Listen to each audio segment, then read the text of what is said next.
This event is brought to you by World Pro Racing, the Malta Motorsport Federation, Game Breaker Malta, GMR Entertainment, WJ England and Son, Melita, Media Looks, Restream.io, Gaming Malta, VisitMalta.com, and TVM Sport.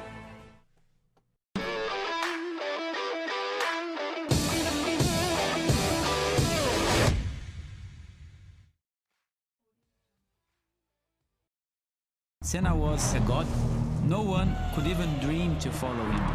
I'm from a very humble background. The role of women at that time were really difficult. This is so dangerous. You are risking not only your life, but also my life.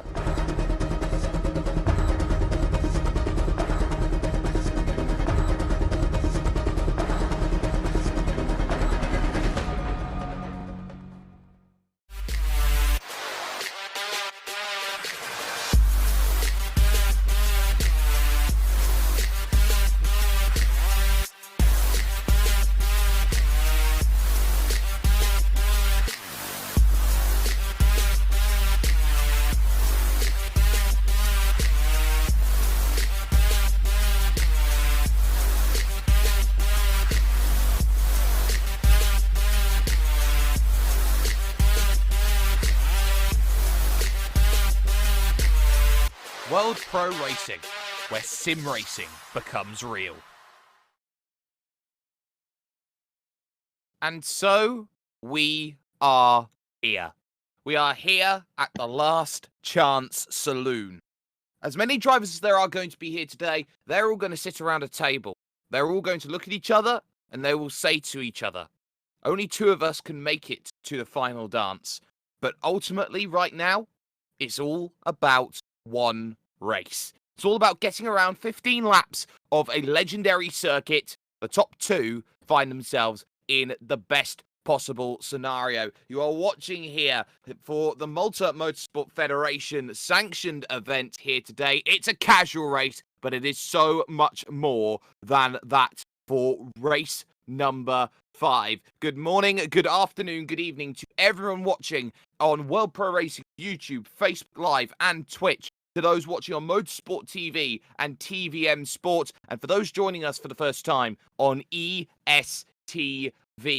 I'm Jake Sperry, joined alongside by Nicholas Hillerbrand, Justin and Nathan Mifsud on the cameras for us today, with the Chief Race Director Adrian Fagayo and the main steward for today's racing on Gran Turismo Sport, George Muscat here. This event officially in collaboration with Game Breaker as well. This is going to be a sensational race. 2 drivers go to the grand final next week. We've seen 8 already find themselves at the best possible place, Nicholas. Now it's about the final contenders who think they can challenge the establishment that has already been made. Hello, everyone. Yeah, it's going to be a very interesting race. The final 2 contenders for the grand finale, and honestly, the races that we've seen so far, it's been quite big outright victories. I wonder if we're going to have it different this time. But either way, the 2 best drivers today, alongside everyone else so far out of these casual races, will come together again next week in the grand finale, and it is already just the name of it, the grand finale. It's quite a word, to just say, and I think everyone, just because of that, would already have quite some motivation to, finish under the top 2 here today. And that's the key as well. This is Group 3 category driving here on Gran Turismo Sport. All these categories of vehicles effectively fit in the same sort of bracket as a GT3 that you would find in the real world of motorsports. And there have been so many very interesting vehicles that have put themselves up near the front. So many great drivers that have got themselves close. And ultimately, this organised heats that we have seen have brought ourselves to the culmination. It will be next week where that final becomes so very, very important for everybody's action. But there are more things available on the horizon for that. Most importantly, at the end of today's broadcast, after the racing that we have seen, we do have an announcement on the winner that we will have for the fantastic prize. If you have been tuning in for us earlier on during the, I suppose you could call it season at this point in time, and that is for the brilliant cockpit rig that is going to be provided by GT Omega Racing, the fantastic work that's been put together to put these prizes together. That will all be secured and completed over the course of today. So at the end of the broadcast, we will have a winner for you. Of course, that competition is all but closed. But for those who are still a part of Europe, at this point in time, you can head over to worldproracing.com and you can find yourself, navigate yourself very, very nicely, provide yourself a chance to win Assetto Corsa Competizione either on the PS4 or on PC. So make sure that you go over there and enter yourself into the prize draw to make sure that you get yourself an opportunity to join us in terms of being a sim racer. This racing part of the Stay Safe at Home initiative by the FIA, the Federation Internationale de l'Automobile, of course, which is the chief racing directive in the world at the moment. So make sure that you stay safe at home, of course, as part of motorsport and esports as well. Practice due to start in about 3 minutes' time. We'll be moving over then to qualifying and then over to the race, which is going to prove to be another case of contention. But Nicholas, we're talking about now names, and 15 minutes of practice doesn't seem like much on paper, but these drivers will be looking at trying to get those final runs in, thinking, okay, best possible place for qualifying. They'll be looking at, okay, racing's going to be very, very good, and we're going to be seeing very, very soon who is going to put themselves up top. But what has been the key around a legendary track like Spa-Francorchamps, which all of these drivers who have qualified so far have managed to get correct? I think the biggest key is, just stay consistent, stay error-free, but also just have that pace completely nailed down. You have to be completely in control of your car, and generally, you have to stay, as it seemed so far, with the normal strategy. Most people who have tried to go for risky moves, they haven't been able to make it work quite as well as they would have wanted it to work. So I think it's going to be quite interesting to see in practice. Of course, first of all, the mind games already start in practice before qualifying, because a lot of people will use those 15 minutes to start pumping out qualifying lap times, to start pumping out their best pace to show them, just everyone else on the server, hey, I'm here, no one can stop me. Or perhaps people are going to try to start doing some pace on race runs, to start, just getting the feel already into the car, and then try to push it on maximum in the qualifying later. And we are going to be seeing here today so many drivers looking to push on maximum, because those who are going to be on the outside looking in from third position on back, they have one option and one option only, and that is to push for a top 2 position as and when that becomes available. The winner of today's race will get themselves a set of Game Breaker Malta headphones to go along with the swag of being in that main event scene, that grand final. And of course, those drivers who find themselves at the very top, those are going to be the main players heading into next year and 2021, which of course leads to the national championship coming up for Maltese drivers. And the winner of said national championship will be heading to the FIA Motorsport Games, in which they will become Malta's representative driver for the action that will be going on there. It's going to be a treat next year. You're going to make sure that you do not want to miss anything that will be going on in terms of that scene. But in terms of a prize, Nicholas, to represent your country, to have that opportunity to race at the very highest echelons with some of the best drivers in the world, that's something that I think a lot of people will be dreaming about, and this is the place where it all starts for the drivers today, who will be looking to try and book the final 2 tickets into that final, as we now look at practice right now going about. Yes, and the first car that we see in this has been a very popular choice already in the past weeks. the Audi R8 LMS, so even the pre-Evo stage. And as we have Ryan here heading into the pit lane, and now Bradley in another very nice car that we haven't seen as often, but we've seen it perform very well among the front engine cars, the Toyota FT1 Gran Turismo concept. As you said before, in the last couple of weeks, you know, very reminiscent of the new Supra, but this car actually existed before the new Supra came out. So a nice example of a car starting to exist in the virtual world before even making it to the real world. And this is one of the things which makes Gran Turismo such a beautiful game to look at, such a beautiful game to actually be involved in, because it's not just all about the motorsport elements and trying to get as close as possible to what real racing is all about. There is also that element of fantasy and imagination and things you can do here inside this realm cannot do anywhere else. And one of those things have been such as the Vision Gran Turismo concepts, which have gone all the way back from Gran Turismo 5. You can look going forward, you've got all the tracks that have come in terms of virtual or fantasy tracks at the moment. This is a Mazda RX Vision GT3 concept being driven by Relax Racing at the moment, heading through towards these fantastic right-handers over towards Corner Paul Frere and the run over to Blanchimont Corner. But it's even the things like those tracks which become so very, very crucial to how Gran Turismo is looked at for the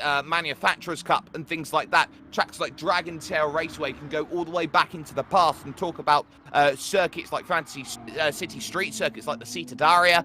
You can talk about Tahiti Maze, you can talk about Trial Mountain. There are so many iconic tracks that come from Gran Turismo, which has pretty much shaped a whole generation's idea of what makes a good racetrack.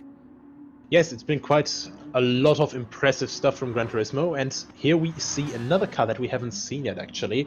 Ferrari 458 GT3 in a very nice Kaspersky livery as well.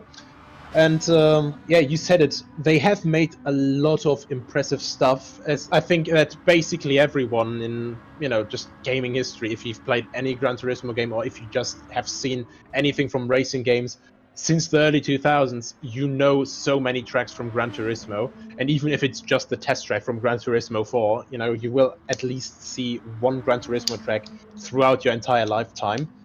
And you know, it's quite grand, like the grand finale. And speaking of the grand finale, there will also be a special prize for it next week.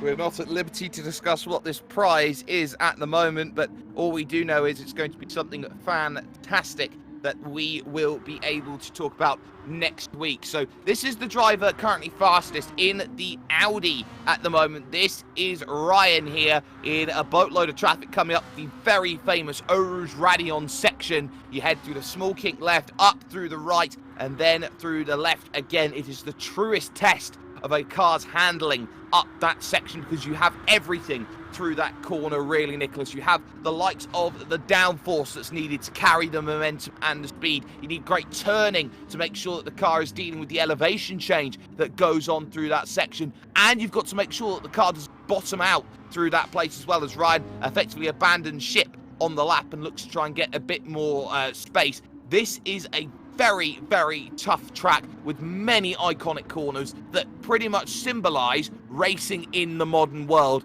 and effectively this is a masterpiece of a circuit. Most definitely it is, and you said it is a test for the car, but not just for the car, but also for the driver, especially for the driver. You need an absolute insane amount of courage and concentration to consistently be able to maneuver through this circuit. You have so much elevation change, you have so much on-camber, off-camber in the corners, and it's just never a dull moment around here. This is why so many people love Spa. This is why so many people love this circuit built into the Ardennes forests. It's just such an impressive track, visually and also just to drive, so it's you know, really not a big surprise that a lot of people are showing up to these casual races to just have a go on this track. And of course, with this being the final bastion for so many drivers, this is a bolstered field, at least 11 drivers here today, which will mean that this will be a tough fought top two that we'll be looking at here at the moment. But a lot of people have been focusing on that strategy, and we've been talking about it time and time again. These vehicles have 9 times the rate of tyre accelerated wear. So what that means is that when the car is driving along the surface of the road, rubber is going to be coming off of the tyre onto the surface, rubbering in the track, and that's why you see darker patches of track compared to lighter patches of track. That's just where the rubber is being laid down. What that means is that those tyres are going to go off incredibly quickly. We know that the fuel can go a maximum of 6 laps if you can save as much as you possibly can over the course of a stint, but 15 laps here today, 5, 5 and 5 has seemingly been the best strategy, Nicholas, and it has been that the quickest compound of tyre, the soft compound of tyre, has not seen enough fall off to be challenged by those, say, using the medium compound of tyre. It seems like it's softs all the way that is the way forward. Yes, the soft tire at the moment gives the most time. Of course, you know, a softer compound, it has a lot more grip, especially in these fast corners. But of course, it also falls off a lot more over the stint. However, this fall off has been proven to not quite be enough to be rivaled by medium or hard tire runners. We have seen people before with the medium compound, but they just abandoned this possible, you know, what we assume to be a double tire stint strategy. They'd abandoned that strategy to instead change to softs to try and salvage their race. But the big part here is, you mentioned the 9 times tire wear. If you make a mistake here, it's going to be 9 times as bad, of course. Talking of mistakes, there is Bradley in the Toyota, which is looking absolutely fantastic, getting a system-administered 1 second slowdown penalty. Now, the way that this penalty is served is very unique to Gran Turismo Sport. You get that penalty of 1 second, and by slowing down through various sections of the track and letting go of the throttle in certain places, that 1 second gets docked down 10th by 10th until it is down to 0. If you do not serve all of your penalty by the end of the race, for example here, Nicholas, you still have to have that time added on at the end, as we look right now from a driver's eye perspective here, going into the double left-hand apex here of Pujon Corner and backing out of it then in 5th gear to serve down to 0.3 of a second of penalty. So that's how you do it, down to 0.2, 1/10, and that is a full penalty served. Just like that, you can see how much you have to lift off in that section to make sure that you are able to serve that penalty. But crucially, those penalties in the race, we've seen it all the way back in week number 1. Those penalties meant something in the fight for the podium. Definitely. And to people who are newer to racing, if you're checking in, first of all, welcome to an amazing sport, no matter whether virtual or real. But second of all, 1 second may not sound like much. You know, it's just, 1 second. It just goes by, snap your fingers, and that second is passed. But that snap of a finger can cost you valuable positions at the end of the race, so you never really want to just keep a bit of penalty lying around. It's going to be really tricky if people here in big duels, you know, if they mount a penalty and they have to deliver it while keeping pace with people ahead or while defending a position, especially, because if there's one thing that you don't want to do while being right ahead of someone, you don't want to slow down. Exactly, and it's almost all about placement as well for those who are coming in from ESTV and are more used, say, to an esports field like a League of Legends or a Dota or something like that. Almost the same as having a unit in a 5x5 skirmish and having one unit positioned out of place by a couple of mouse clicks, and that could be the very difference between, say, having a pentakill or, for example, getting yourself the ace. That's the sort of thing that we're looking at right here. Every position matters, and it is all about that placement that we see. Now, here is another one of those Toyota's FT1s that we're seeing right now from Dealpao at the moment, heading through Lake Coombe, this uphill, right, left, and into Malmedy of the right. So there you can see heading on through in Velocity Green. Now, last time out, Velocity had a fantastic team performance, 1-2 in the finals. They managed to get both of their drivers in. So this right now for Dealpao, if that Toyota can get in second position, 3 of the team into the final could be a huge bonus for what they would want to do as an initiative and as a team. Most definitely. And I gotta say, it's actually a bit surprising to see another velocity car, but not as an Audi, because, as you said, they got a 1-2, but both cars in Audis the last time around. To now see this car, this team, it's quite a surprise, to be honest, but a little bit of variety has never killed anyone. Instead, it's actually quite an enrichment, and we've seen so many different cars today already. We've seen the Beetle, we've seen the Audi, the Ferrari, the Mazda. It's such quite a nice change of pace, you know, because we have had these grids a little bit more monotone a couple of weeks ago, and now we have it quite mixed up. We've seen so many different things. We've even seen a second type of Mazda in this field have a very good crack at the whip and a good attempt. We've seen companies like Porsche come in, and what has been key is that there have been a good range of winners over in this series, and we've seen 3 different manufacturers pick up a win of some description over the 4 races. This is one of them, the VW Beetle, right now being piloted by Antheus at the moment, who very nearly gets clobbered there by Relaxed Racing, going on through towards the Fania chicane, the right and then the left at 90 degrees each. And of course, that slowing down has meant that half a second of penalty has been administered there to Antheus, who serves that almost immediately. But this is one of the things we have also seen a range of talent in terms of this field, in terms of the gaps being put together. For example, we're seeing with Relaxed Racing right now, the difference is almost a second. Right now, Ryan here in practice, here, 2:16.7, that's good enough to be almost a second clear of the rest of the field, as we see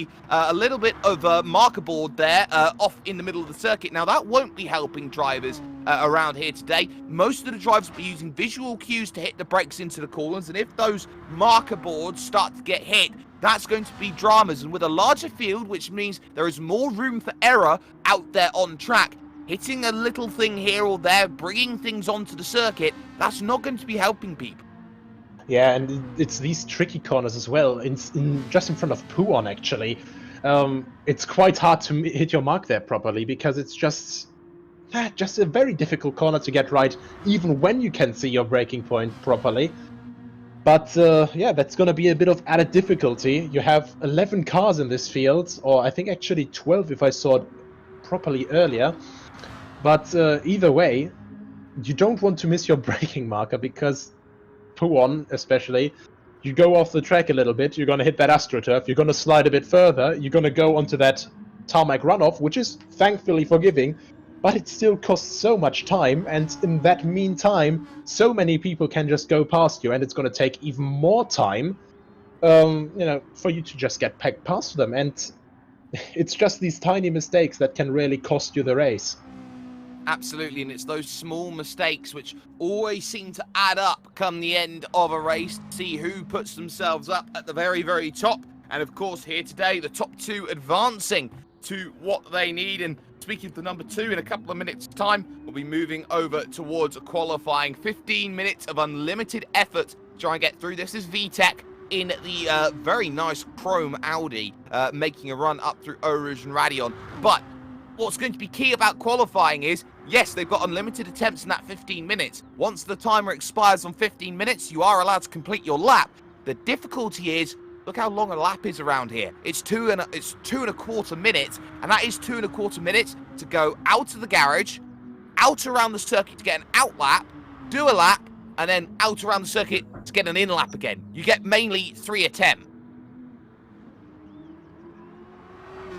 Yeah, it's quite difficult to get this entire situation properly, because of course we have this 9 times tire wear, and I would dare to say you only have one proper qualifying run on these tires. You have your out lap, then the hot lap, and then of course the in lap again to instantly get back new tires.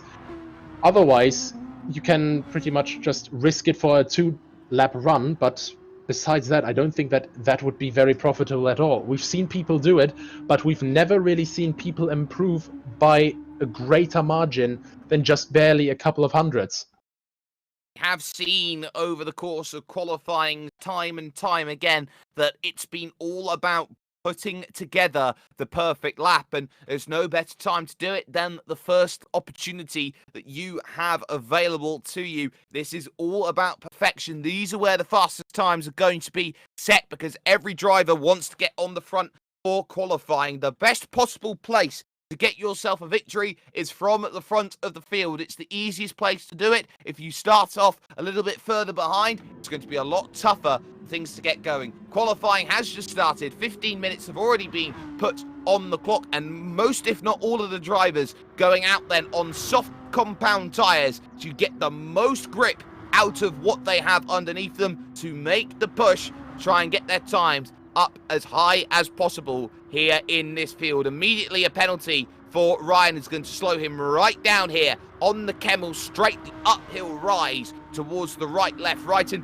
what is so surprising when you get to a track like this is just how much elevation change this place has. This track technically is slightly longer than the FIA specification for how long a track should be, but when you have so much elevation change, you're going to see it right now down into Bruxelles corner. Look at how much of a drop there is. That's nearly 100-foot of drop.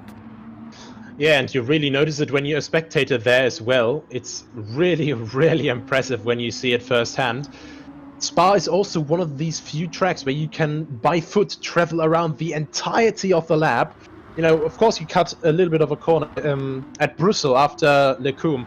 You cut away through a little tunnel specifically made for spectators, but other than that, you just walk along the track for the entire lap, and it's quite a hike, depending, you know, which way you walk, if you're going in the reverse or in the direction of the track. Either way, you have to climb up that mountain up to the end of Kemmel Strait to Le Coum, but it's quite a hike up there, I can tell you that from experience. And of course, in the car, you also notice the way up the hill is a lot harder on the car than the way down the hill, because the way down the hill you accelerate quite a lot faster, logically, by the laws of gravity. The laws of gravity certainly do not make life easy for this track. Of course, when you're putting more strain on the vehicle through the engine, trying to make sure everything works, going to be key. Want to go on board here with Ryan, if possible. Makes a small mistake there, trying to get all the grip possible to go onto the flying lap. And you can see here right now, we're going to head ourselves to the last source hairpin, the opening corner out on circuit. The slowest part, or one of the slowest parts on the circuit, downhill on camber, mind you. That means that the corner leans into like an American oval circuit, like say Indianapolis or Daytona, and you get a lot of grip by putting on the power earlier. Now up Eau Rouge and Radi on this fearsome section of track, which has been so well revered by drivers alike, who say that is one of the most amazing thrills when you get into a race car and you head up the Kemmel Straight towards Les Combes and Malmedy. This right, left, right, spot your braking marker on the left-hand side, and now you try and take as much curb as possible through this section, nice and smoothly. Ryan takes this now through the Malmedy corner, lots of curb on the exit, but down the hill into Bruxelles corner, the former Rivage corner, and you can see he's really fighting to get the car turned in. The track falls away from you here, and now into the former corner without a name. This is Jackie X, of course, a famous Belgian driver. This track, of course, in Belgium, Spa-Francorchamps, and now to the second half of the lap, the double apex left of Pouhon, and this is where the lap really gets interesting, Nicholas. Yes, of course. We basically have the majority of the elevation change behind us. But in these coming corners here, this nice little chicane, the spectators that come here lovingly give it the nickname Piff Puff. Third or second gear, depending on what you prefer or how the gearing is set up for your car. Now coming into Stavelot, right-hander, also not quite as fast or as slow as you would think. And now Curve Paul Frère, where the old circuit, the 1960s F1 circuit on the country roads, rejoins this track. And just going flat out through this right kink, and now coming up to this left kink here to go through another big test of courage.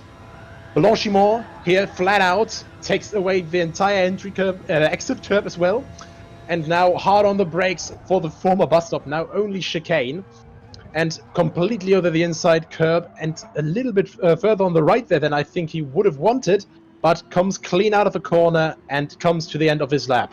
A 17.4, so there's room for improvement here for Ryan at the moment. Mark has gone second provisionally at the moment, a second and a half behind, but Adam there moving up into third position. Bossman there in fifth at the moment, with the times coming in at the bottom left-hand side of your screen, and we are seeing a little bit of disparity between the times. You can see here, Boss in 5th is about 3.7 seconds off of the pace at the moment, needs a little bit more. Would not have been helped by the fact that right at the end of the lap was stuck a little bit behind Adam, so that would have meant that some of that time would have been scrubbed away. Yes, you get a draft, you get a punch in the air through here as Bossman actually gets dropped down to 6th thanks to Bradley, who goes 4th with the opening time. But this is the key here right now. If you're stuck behind a second driver out on track, there's a help because you get all of the draft down the straights. There's a hindrance because you get all of the dirty air and turbulence and vortices that come off of the back of the car, which makes life incredibly tough to get turned into a corner as Bradley dives down the inside of Bossman and says, time is of the essence, and time is money, and the money is all mine. Yes, quite definitely, and I think he also just anticipated Bossman not to try and turn in a bit there. But as you said, there is so much with the dirty air in these cars. Of course it's GT cars, but these GT3, or well, Group 3 cars, they have quite a lot of aerodynamics already. I think for an optimum lap here, you really want, you know, just absolute draft from everyone in the first and third sector, but absolutely no draft in the second sector, because the second sector with Puon, with GKX Corner, with Piff Puff, you really need the downforce there, even if it's mid-speed. You really want that grip. You don't want any disturbance there whatsoever. And I think this is going to be the very most difficult part of qualifying, just getting that perfect gap here, because this, you know, just getting a bit of slipstream in Sector 1, up Camel Straight, that can already give you some tenths. And as we see Ryan here pull into the pits for the first time, getting a new set of rubber, already down to 51, so already down with his fuel there. And I think that he's only going to get a bit of new rubber there instead of also refueling, so he can head straight back out. You want to keep that car light, of course. The biggest difference between race and qualifying in these situations is, of course, that the car for qualifying is a lot lighter, since you don't have to drive by far as long as a distance, as we see Adam here not go into the pits, but instead go for a second flying lap. And there is the time. It's 2.5 seconds off of what's needed, but is in 3rd position right now. So Adam out there will effectively sacrifice one of his runs and go for 2 lots of 2-lap stints. Now, there are pros and cons to this. The big pro, of course, is that if you haven't got it right on the first lap, you've still got the second lap to get there. The big well, there's 2 big cons that I can think of. Firstly, you lose the chance to go out there on a stint and have a 3rd set of fresh rubber to find even more time. But more importantly, any second lap will be the law of diminishing returns, because there'll be less tyre tread on the tyre to actually go out there and use as usable grip. And we saw already Adam just up on that way up Eau Rouge and Radion. His car got very, very slippery up there. And I think he's already regretted that decision, as we see Mark here in P2. 1.5 seconds behind Ryan, but I don't think that he's going to be happy with that. I really think that he will try to improve on that more, to get closer to Ryan and, you know, to put a little bit more pressure on that, as he just stares at the back of that Mazda RX concept car as he goes through Puon to start his next lap soon. Absolutely. This is Relax Racing, currently in 7th position on the 24-1. That is 6.6 seconds off the pace, but crucially, it's 3 seconds off the nearest competitor. So that Mazda with the rotary engine there in the front of it is struggling at the moment here. 7th position at the moment. But what we have seen from drivers is that they haven't necessarily put representative laps in. They can see Antheus running incredibly wide here through the Bruxelles corner and now into Jackie X. See the back stepping out, trying to go through. It's almost a case of really struggling to get things working right now for Antheus. There is a lot of time to go. Still has 5.5 minutes, but 5.5 minutes can go quickly. Adam into the pits, though. We've just seen on the timing screen there in 3rd position. This will be to get some tyres and to get back out and going again here in terms of this one. It will be only tyres that will be available. So now it's going to be a case of pretty much now to the end at this stage for that chrome Audi R8. Yeah, 1 or maybe 2 last-ditch efforts that he can do in this qualifying session. And I think he'll want to make the most of that as he just lets by that Toyota Oh, FT1. Oh, Briff's gone and fastest. that's The the new Ferra- pole. That's the Ferrari. The Ferrari's gone fastest. First time we've seen it. Briff's Nolo with a fantastic time and just about there, going on to a lap, I do believe. So, classifies position 1 at the moment, but not finding what is needed. I thought that we had pole position just there, but ultimately I don't think that the lap has been counted just yet. We'll stay with it because first lap still there on the bottom of the timing tower, says that it is Ryan's at the moment. We'll wait for clarification, but it looks like at the moment anyway, Briffs has got the car at the moment where it's needed, and there, back to reality, 11th position. That's just one of the little quirks here that comes along when a car is out there going for a lap. Briffs has not yet set a representative lap time, so I believe that was the out lap that we just saw. And of course, what is worth reminding people here about this, we got a little bit confused about the Ferrari, which has a little slide there going through Bruxelles and has to correct, is the fact that when a vehicle does an outlap, that pit lane juts out at turn number 1. So any lap that's an outlap will be naturally quicker than a full revolution of the circuit. Yes, that's definitely the case here. Had a bit of an upset moment here, but yeah, back to reality, as you said. It was fun while it lasted. But yeah, we have Ryan just coming back around the circuit, coming up to Blanchimont now, and hopefully looking to improve, because that lap time is a little bit slower than he had set in practice. And I think just as a little psychological play, he's going to want to pump out a bit of a faster lap here as well.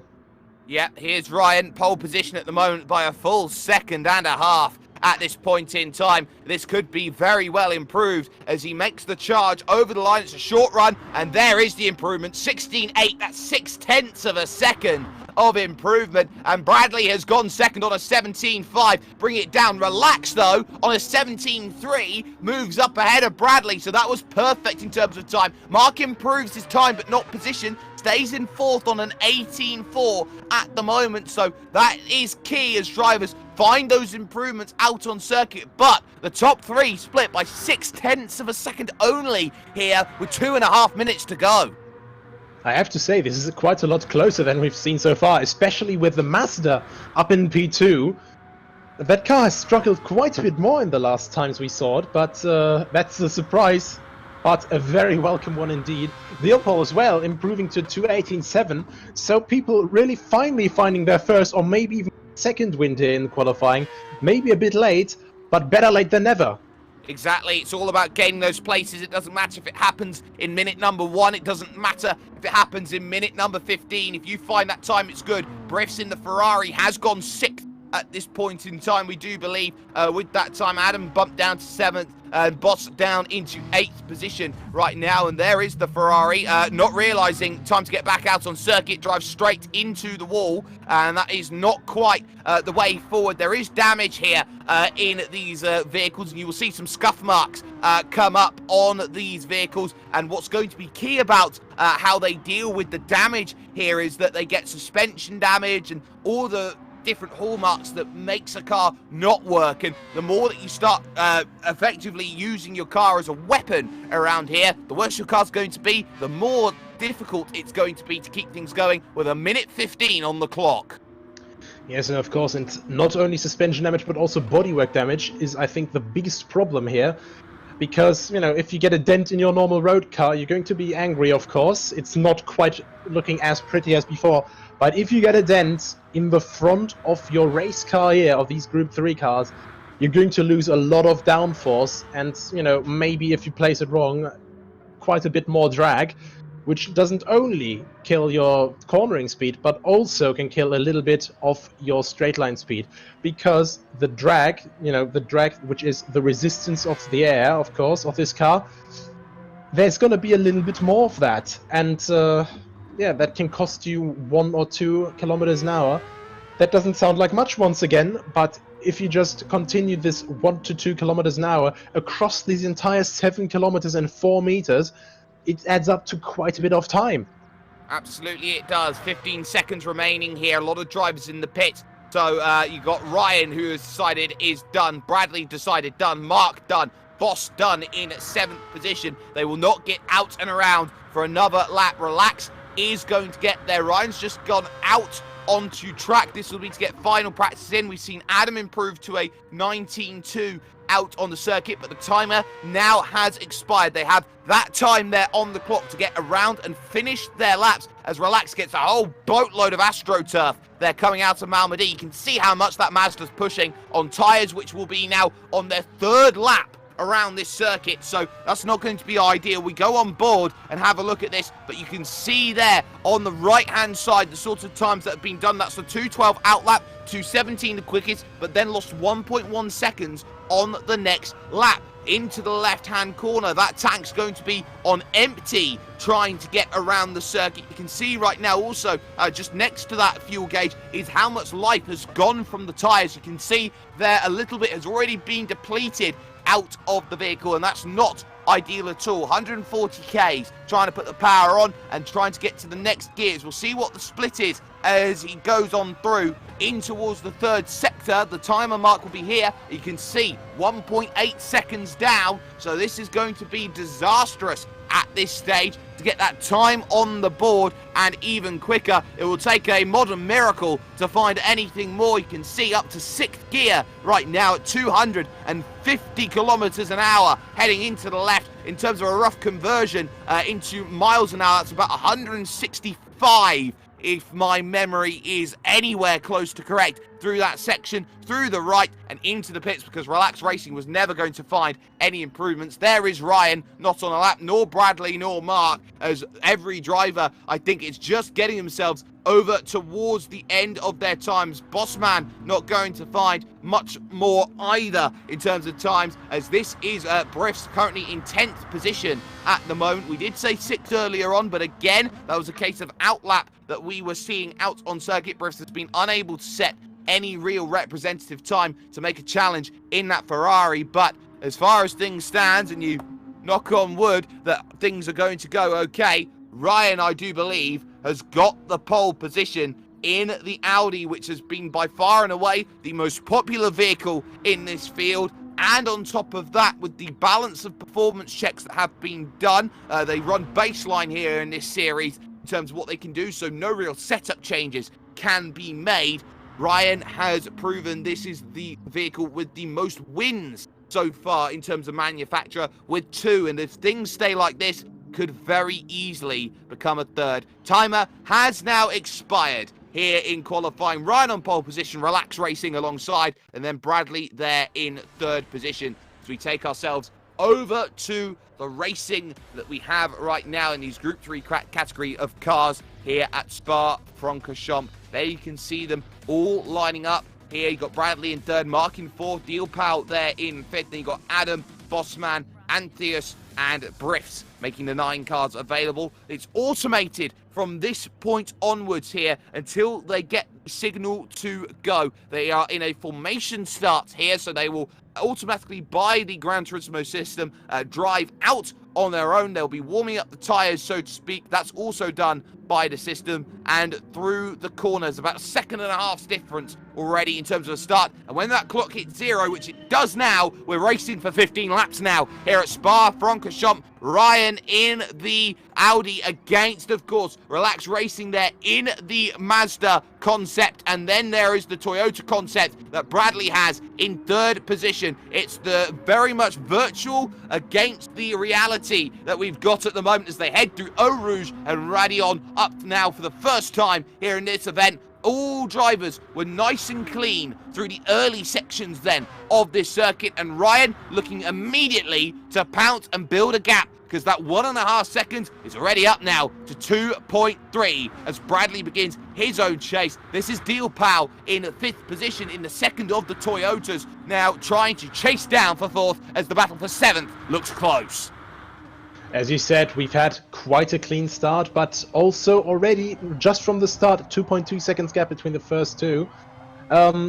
Not that gap here, though, with 5th, 6th, and 7th, as we have a move here from the Audi of Adam going past Dealpal in the Velocity Toyota, with Bossman just right behind him, looking to be the second Audi to find his way past the Toyota. But we had 2 drivers as well that won't be racing due to technical issues, sadly. So that can sadly always happen. We have it in real life and also in esports, of course. And that is Bossman making a clean move around the inside of Deal Power, just going before Pugon.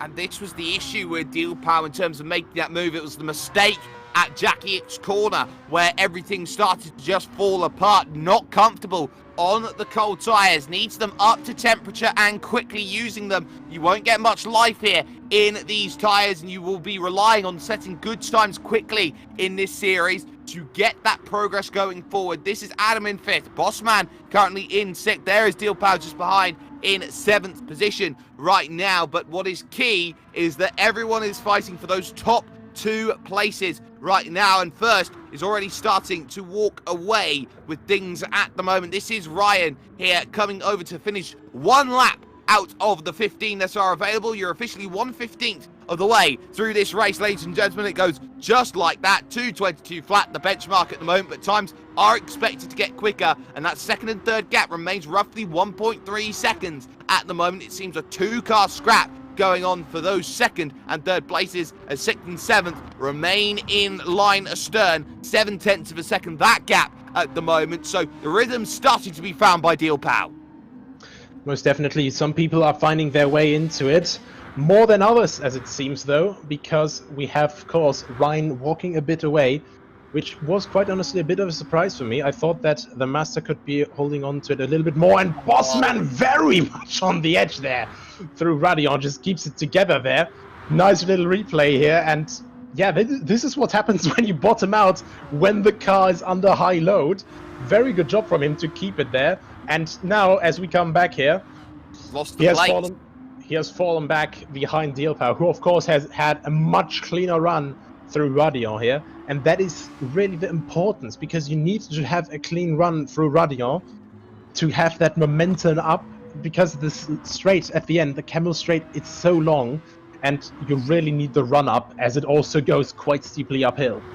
Well, you say that, but there is a penalty to serve, 0.7 of a second, and that would have been 1 second earlier on at that Radion corner, so he's cut the corner a little bit too much, and the system says, nope, you can't get yourself that. It's going to be a little bit of issues. We're down to 8 now, as Anthesius in the Beetle has retired the car from the race, so we are down to 8 runners here in this event, and there's a little 10th being served of the penalty by the car in 6th place. That's Deal Pow at the moment, who is actually Deal Pow 6. So at the moment, it seems that 6 seems to be a lucky number. 0.6 penalty, 6th position, and such and such. There is Ryan in the lead of this race at the moment by a comfortable margin now, 3.6 seconds here at the moment, and we've seen these margins really balloon out in terms of these races so far, Nicholas. We've seen gaps of 10 seconds, 15 seconds, 20 seconds, even up as high as 30 seconds through 15 laps. So we have seen those gaps of drivers who do get at the front just able to walk away when it comes to these sorts of races. But Relax Racing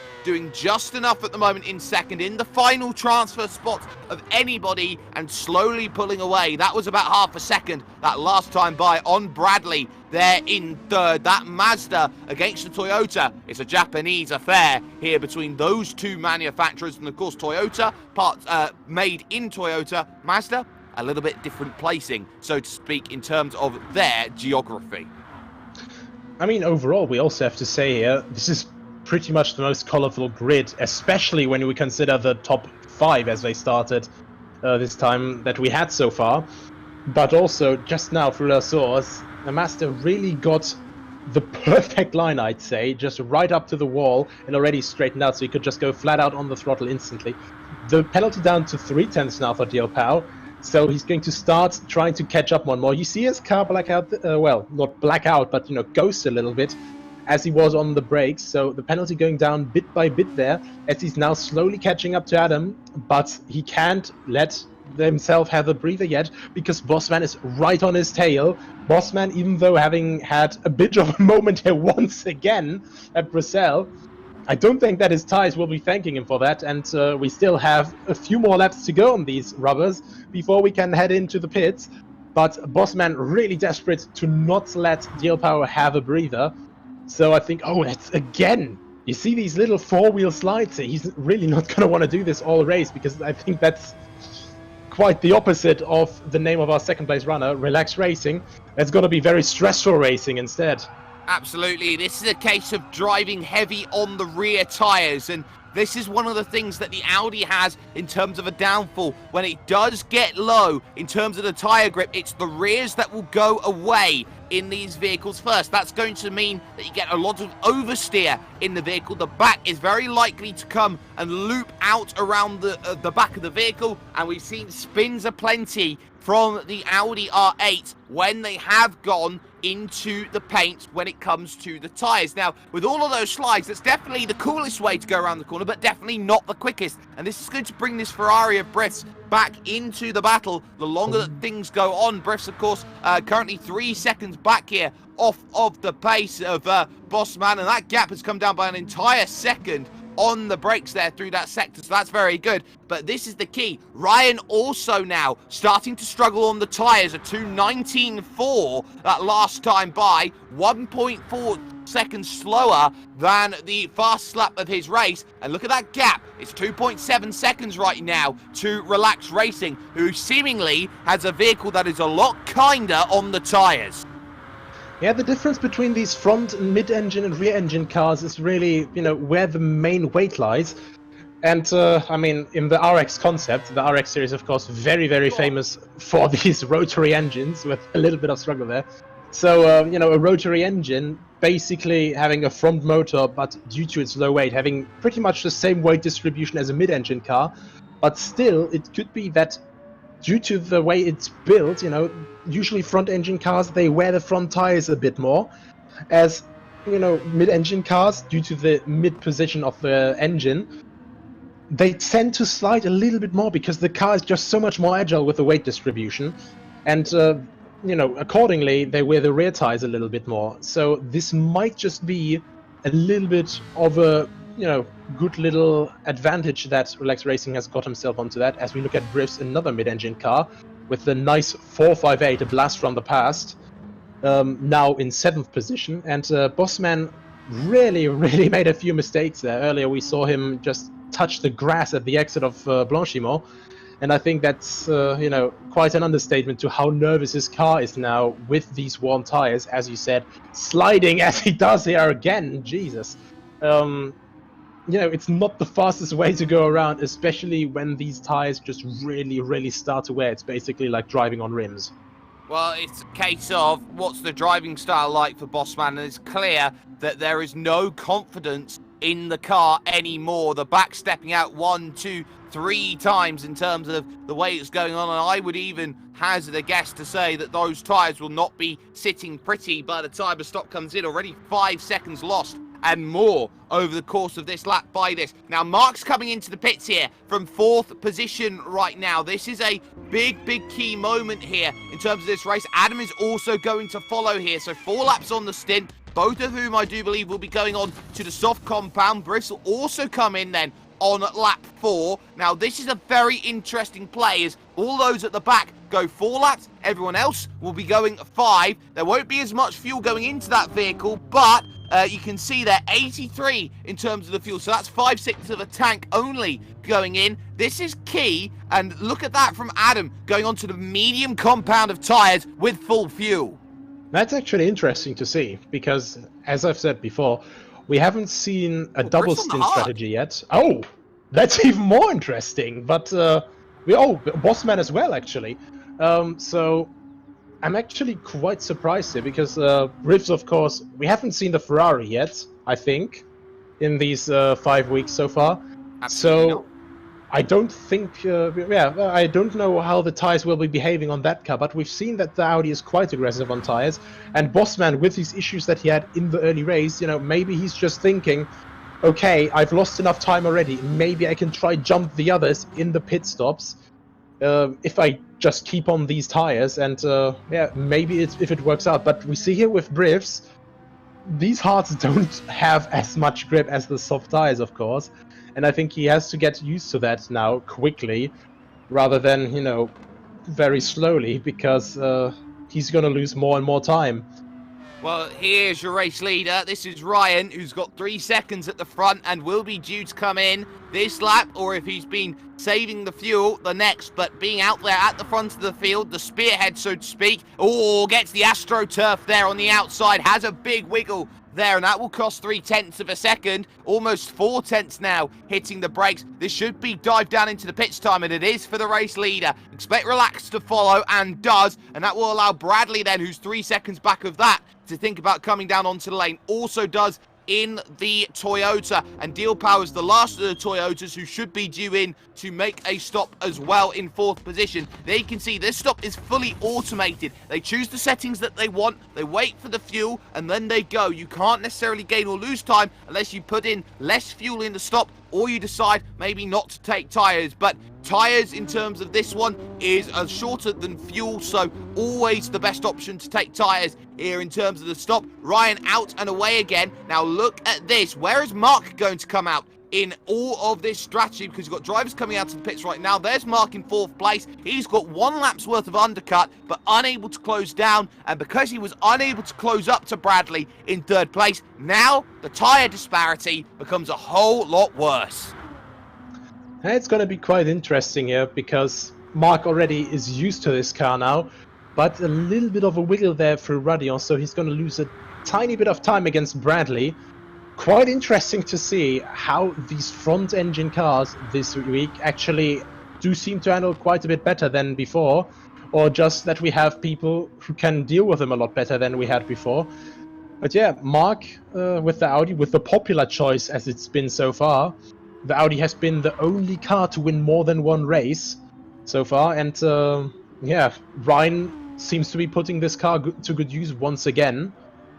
Even though Relax, he's really not willing to let up. 4.5 seconds, but we've seen before that he could close quite a bit of a gap just in the span of a lap, because we had the gap up to 4 seconds before and suddenly it was down to 2.5, so we're gonna have to wait and see. Well, this is key, because the way that this has gone, 1.5 seconds lost in the pit stop by Relax, and that will probably be down to maybe more fuel usage from the Mazda compared to the Audi. So that's something to keep in mind here as Relax Racing tries to push down. That stop gap's going to be key. Bradley also keeps within that 3-second margin. So it seems to me like Ryan in the Audi has put in less fuel into the car compared to the rivals. So what that means is a number of things in terms of the way this race can go. It might just mean that Ryan's going to have a longer final stop, or more importantly, he may be trying to save fuel come the end.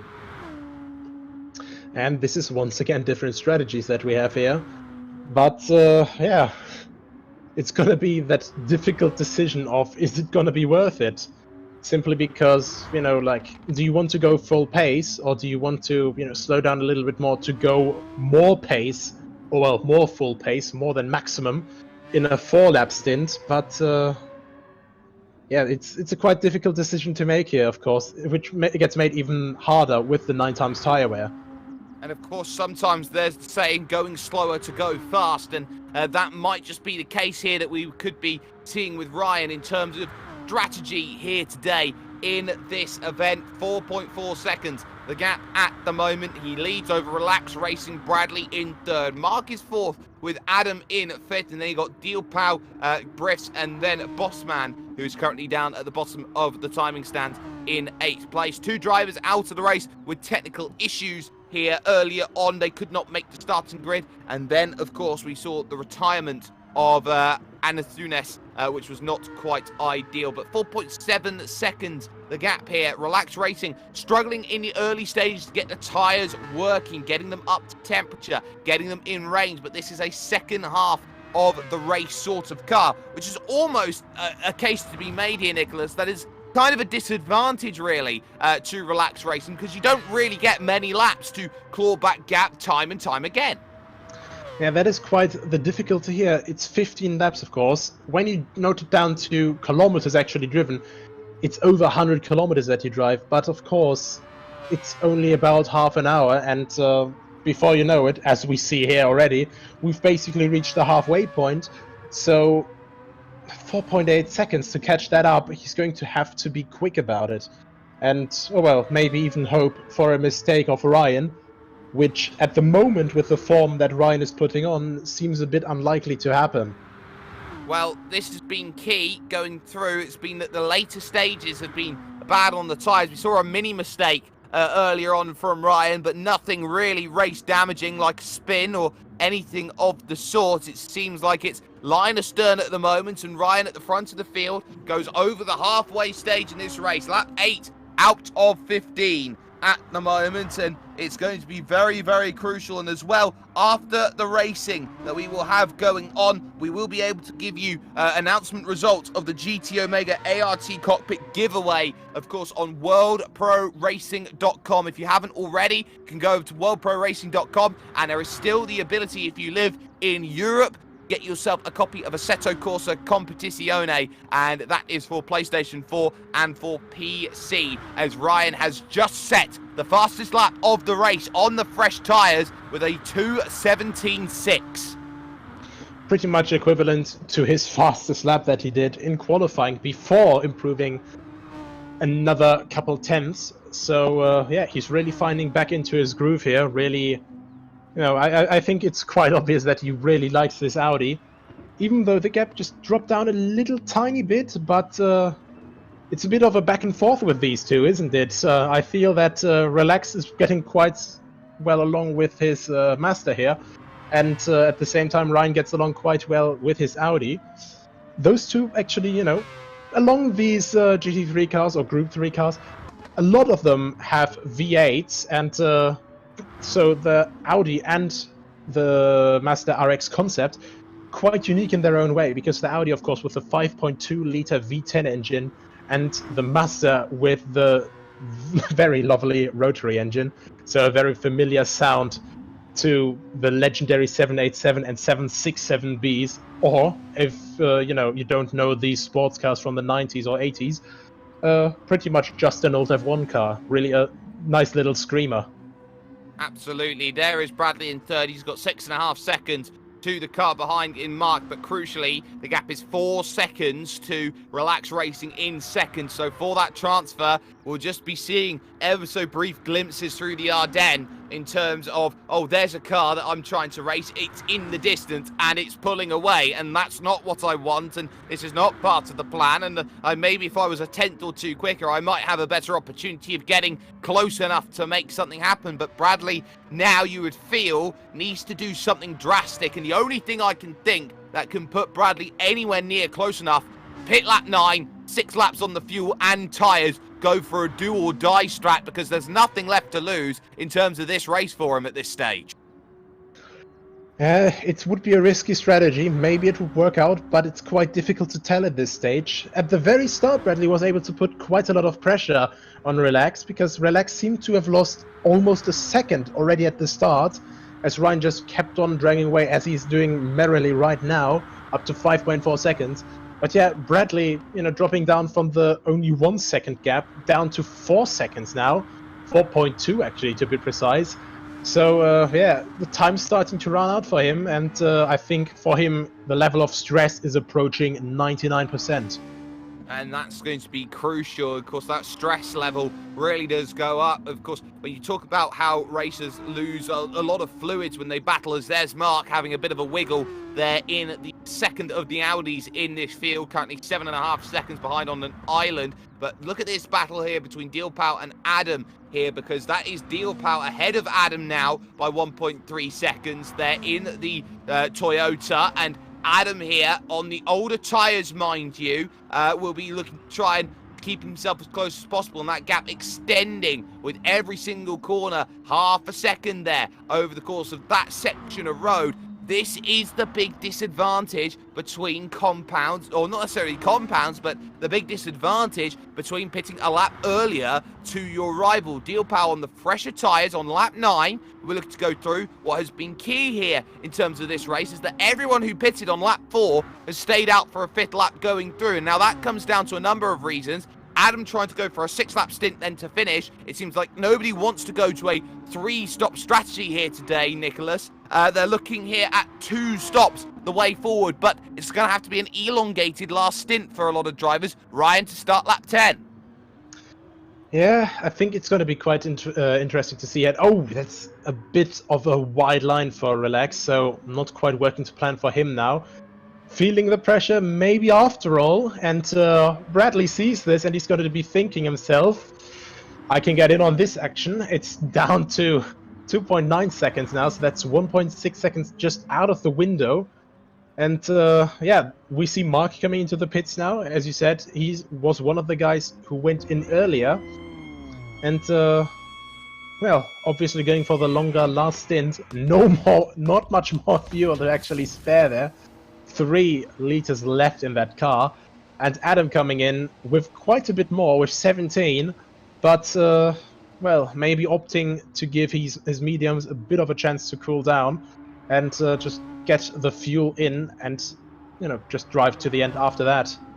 Well, that's going to be key, and this is crucial because Mark's gone out on full fuel, 6 laps on the medium compound tyre, so that's going to be key. Adam will be looking to get out and away. In comes Bossman on the hard compound as well. See on the left-hand timing ticker as there is your race leader going on. So Adam switches back to the soft compound to finish the race. So wasn't happy with the mediums, lost time, lost a place as well. Needs to gain it back on the soft compound to bring this one going. This is Relax now in second position, but look at how much the mistakes are costing. Gap down to 2.1 seconds. This is where you start sensing blood in the water if you're Bradley. Started to bring that gap down. Little mistake though through pool 1, getting too cute there with the inside curb, and 2/10 are fettered away at this stage, and all of a sudden this now becomes a fight not for the race win, this now becomes a fight for a transfer. Yeah, as you said, blood in the water, and in this situation Bradley is a great white shark. He's smelling the blood and he is getting very, very interested in the Mazda ahead of him. Of course, it's not for the win, but it is for the final ticket into the grand finale. And of course, this lap everyone will have to pit. So Bradley will probably just shoot into the pit lane, right behind Relax, and hope for the best to have his pit crew perform the best possible time for him. Well, we're going to be seeing this in a moment. In comes the race leader, Ryan, to make the final stop of the day. Does Relax and Bradley both follow? In comes Relax, and Bradley, yes, does follow. Now, that's key. Bradley's got more fuel here than Relax does left in the tank. That's going to mean a shorter stop in comparison. Ryan's got to put a lot of fuel in the car to get the number up to what is needed, so he's got that margin to do so, but expect the gap between Relax and Bradley to just shrink down a little bit here in the fight for second and third. Off and away goes Ryan. Relax will get the go in about 3 seconds time. In fact, there goes the fuel, and there he goes, but you're going to see right now Deal Pow in on the lane. Bradley as well has taken a whole heap of fuel also in that, and has in fact taken about 10 litres more in a tank, or a 10th tank more than what Relax did. So clearly it seems that Toyota is a gas guzzler. Yes, it actually seems quite to be that way, but the gap is already coming back down, so that gas guzzling might just be because, you know, he's running into the biggest power mode now.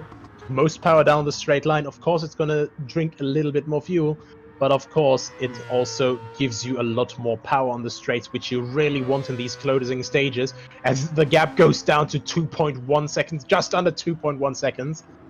And Relax will really be feeling not so relaxed anymore as he sees that Toyota FT1 closing in his rearview mirror. Well, we're going on board right now with Bradley here. This is a crucial lap in terms of the way this race is looking. The gap down to 1.5 seconds, a whole second taken off here, and this is where you find pressure. Remember that Mazda struggles to get up to temperature early, and this outlap is the perfect time to attack. When you get in and around 1 second, you start to feel the benefits of draft, and this is what Bradley is trying to do. Slightly misses the apex though, there through the first part of Fania, Piff Puff as it's known, and all of a sudden that gap back at 1.5 seconds, and this is the key. At least mistakes through this section. You started to see marbles on the outside of the circuit as well, so mistakes are going to be compounded with less grip.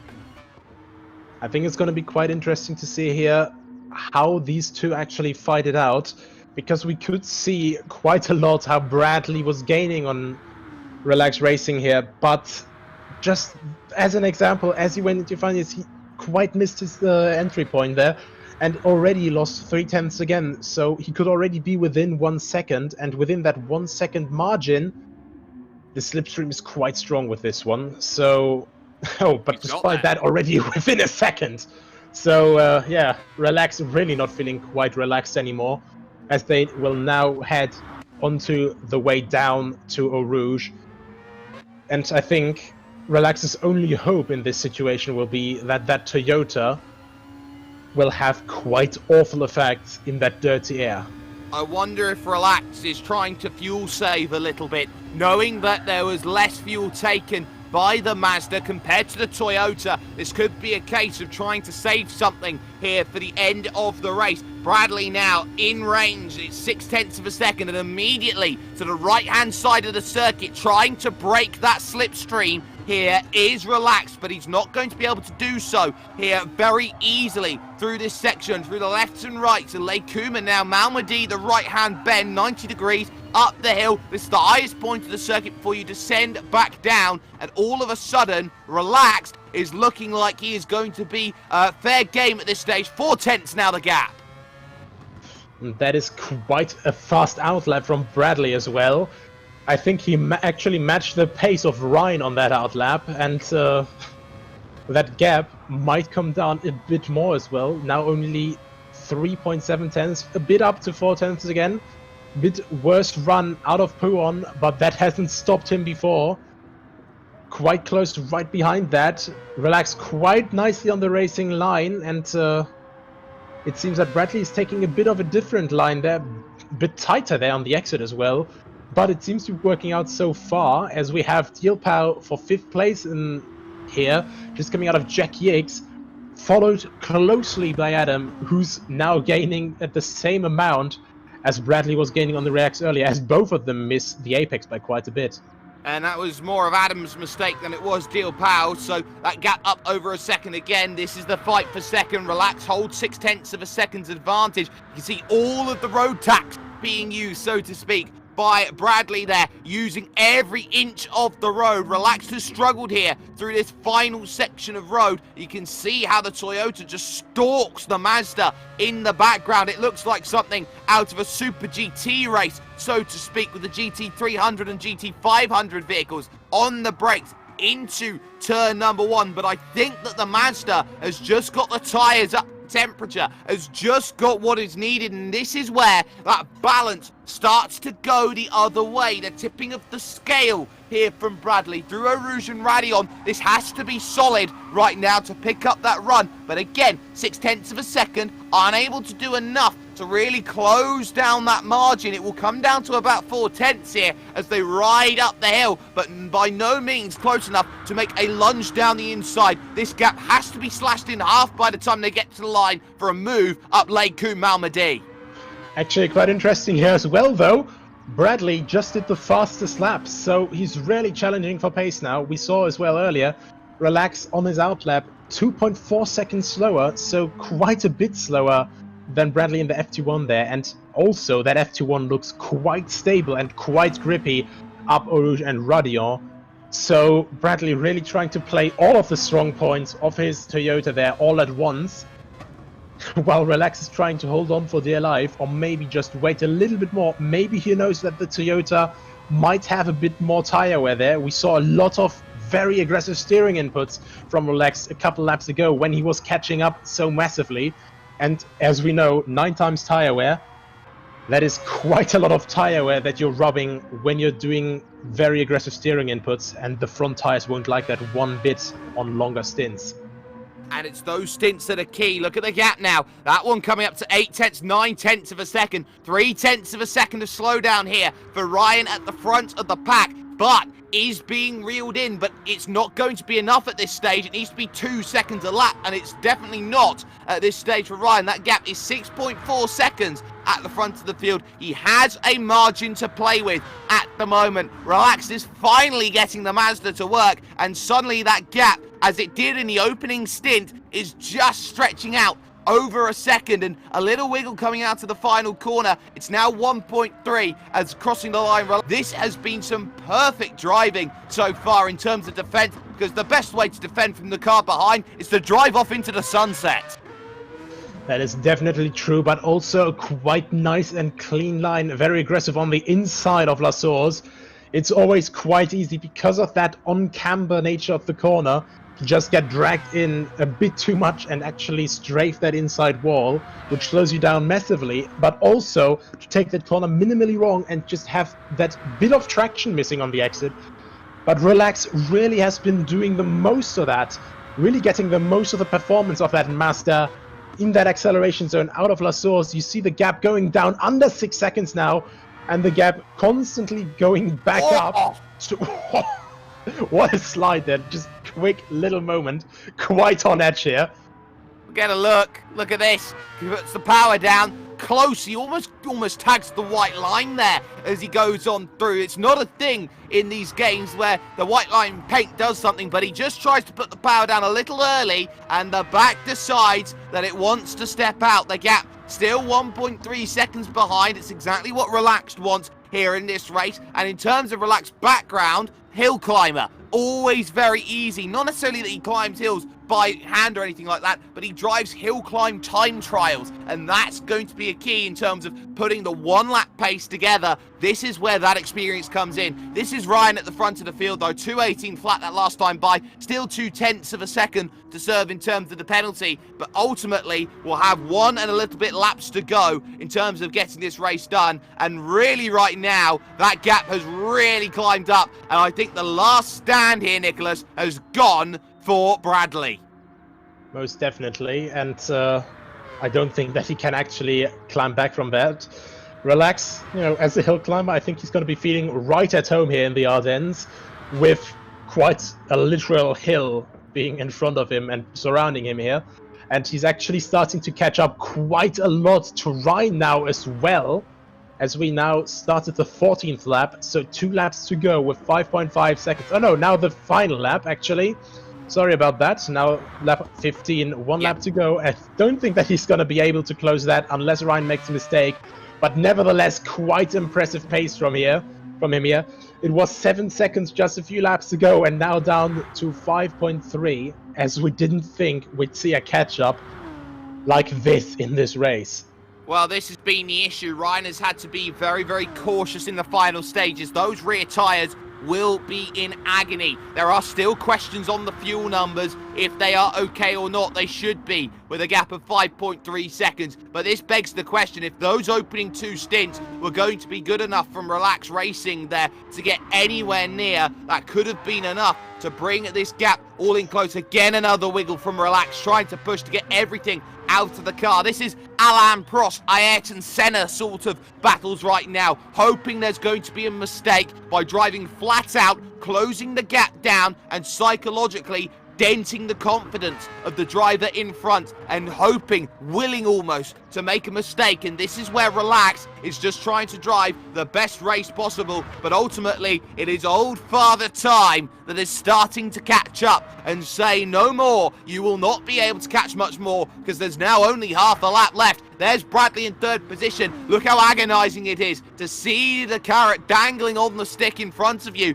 but unable to take any bite, any morsel, any scrap out of that, because the gap is just simply far too far. Here is Ryan. It's flat out except for one braking zone coming up through here, and towards the Blanchimont corner he comes along. Once more, it has been a case of drivers having lights to flag at this stage. We saw 4 of them in the opening 4 heats of drivers just able to break away, but Ryan at the moment, who will be just hoping that there's enough left to hit the brakes, go through the final couple of corners, will make sure that he is booking his place to next week's grand final with a fantastic drive in the Audi. Ryan books the place, and it will be to 2nd position. Relax coming over the line and taking just enough ahead of Bradley in 3rd position. Overall, a fantastic race between the top 3, one that didn't see positions change,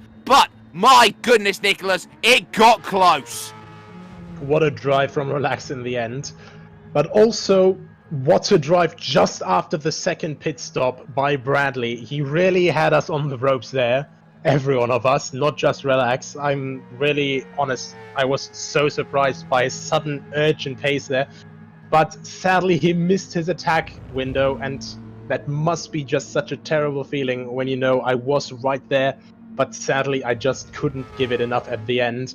Relax, of course, going to be very happy to be representing again in the grand finale next week as, well, one of the few, if not the only front-engine car in the grand final. But yeah, quite impressive drive from him, needless to say. And yeah, Ryan is quite a gap ahead still, 5.6 seconds, one of the closer finishes, but still the winner here. And speaking of winners, I think it's time to show the winner for our GT Omega ART cockpit giveaway, which is Gianluigi C. from Malta. Absolutely, he's done a fantastic job. There were over 2,800 entries into the competition, and Gianluigi, you have yourself a GT Omega ART cockpit heading over your way, courtesy of GT Omega. We'd like to extend a massive thank you to GT Omega for being so fantastically kind in terms of letting this prize go out to Gianluigi, who has picked up the prize overall. So we'll hopefully see that over to you very soon. Of course, for Ryan, he will get himself a set of Game Breaker Malta headphones as his prize for winning here in the 5th heat of things here today, for those who are watching all around the world. But in 1 week's time, it's the same time, it's the same place. It's a grand final that will be coming up, and it's going to be key. The 10 who have found themselves to be the very best will fight it out for a undetermined prize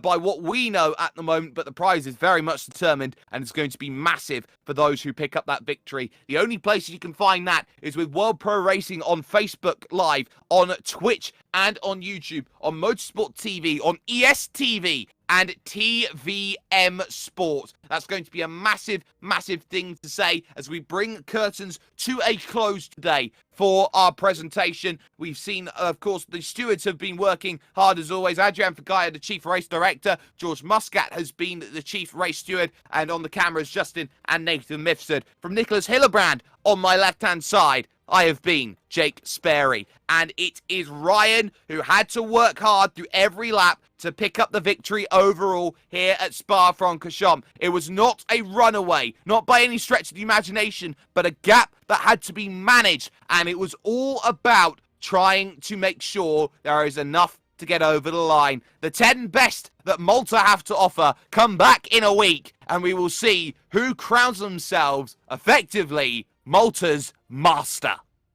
This event is brought to you by World Pro Racing, the Malta Motorsport Federation, Game Breaker Malta, GMR Entertainment, WJ England and Son, Melita,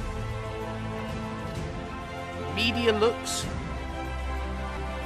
Restream.io, Gaming Malta, VisitMalta.com, and TVM Sport.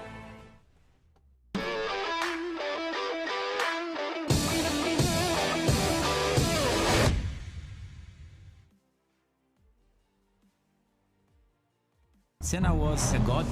No one could even dream to follow him. I'm from a very humble background. The role of women at that time were really difficult. This is so dangerous. You're risking not only your life, but also my life.